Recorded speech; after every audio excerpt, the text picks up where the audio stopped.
They are the person everyone describes as strong, as positive, as someone who always has a smile no matter what. They lose a job and they laugh it off. They go through a breakup and 3 days later they are asking how you are doing. Something falls apart in their life and their first instinct is to reassure everyone around them that they are fine. And from the outside, it looks like strength. It looks like resilience. It looks like someone who has genuinely figured out how to handle things. But here is what is actually happening. The smile is real, and the pain underneath it is also real. And the reason both exist at the same time, the reason this person has become so skilled at wearing one while carrying the other, is not strength. It is a survival strategy, one that was learned a long time ago, and one that is quietly costing them more than anyone around them knows. Nobody is born smiling through pain. This is learned. And it is almost always learned in childhood, in response to a very specific set of circumstances. For most people who become chronic emotional maskers, there was a message in their early environment, sometimes spoken, more often unspoken, that their negative emotions were a problem. Too much, inconvenient, uncomfortable for the adults around them. Maybe they cried and were told to stop being so sensitive. Maybe they were upset and the response they got was dismissal or irritation or silence. Maybe the household they grew up in simply did not have space for difficult feelings because the adults were dealing with their own, or because the family culture valued appearances over authenticity. And so the child learned. They learned that showing pain created distance or conflict, or made the people they needed feel uncomfortable. And they learned that smiling, being okay, being easy, being the one who did not need anything, kept people close, kept the peace, kept them safe. That lesson became a habit. The habit became a personality.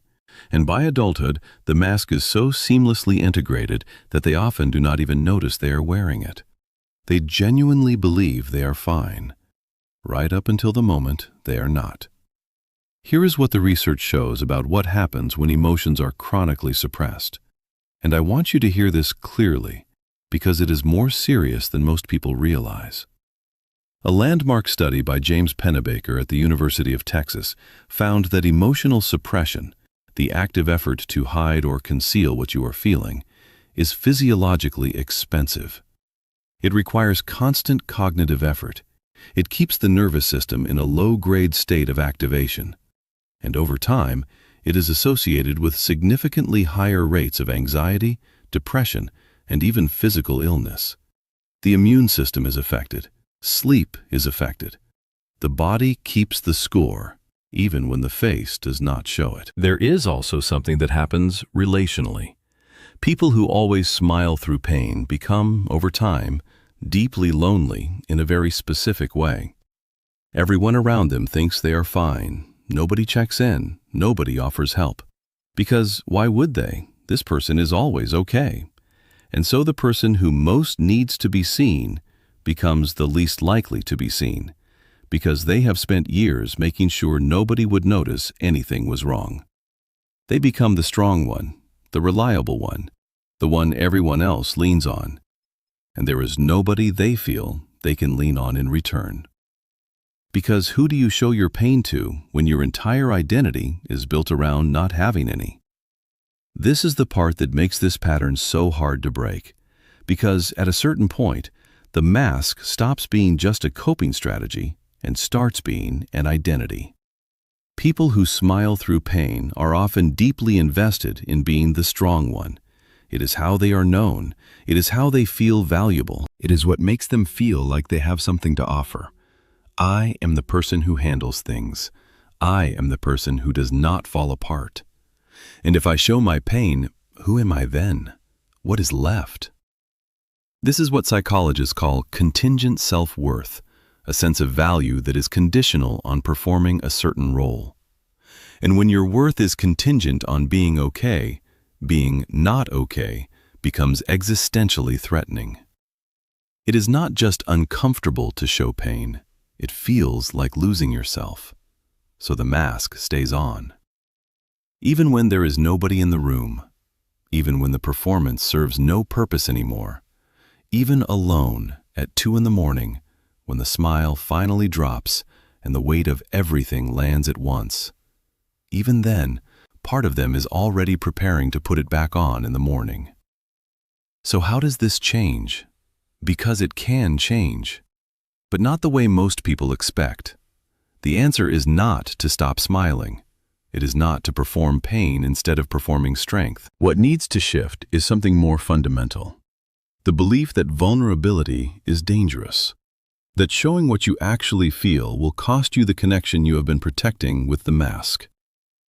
The first step is small, radically small. It is not about dropping the mask entirely.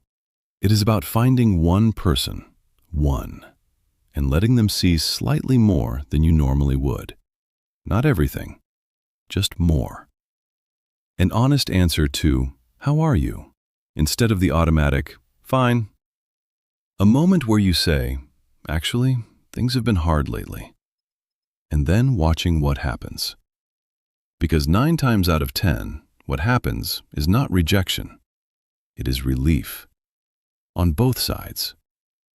The second thing is learning to distinguish between genuine resilience and performed resilience. Genuine resilience feels the difficulty fully and moves through it. Performed resilience skips the feeling entirely and goes straight to the smile. The difference matters enormously because genuine resilience builds strength over time. Performed resilience depletes it.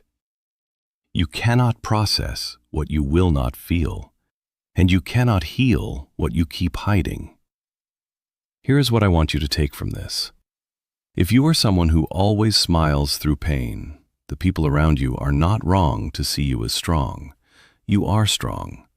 What you have been carrying alone behind that smile for years, that takes enormous strength. But strength and concealment are not the same thing, and you do not have to keep earning your place by being okay. You are allowed to not be fine.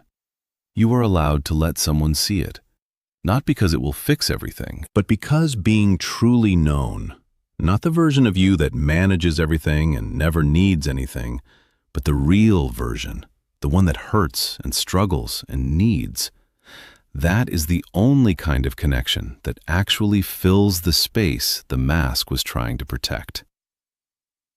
Leave a comment below. Do you recognize yourself in this, or someone you love? I want to hear from you. Thank you for watching. Subscribe if this resonated, and I will see you in the next one.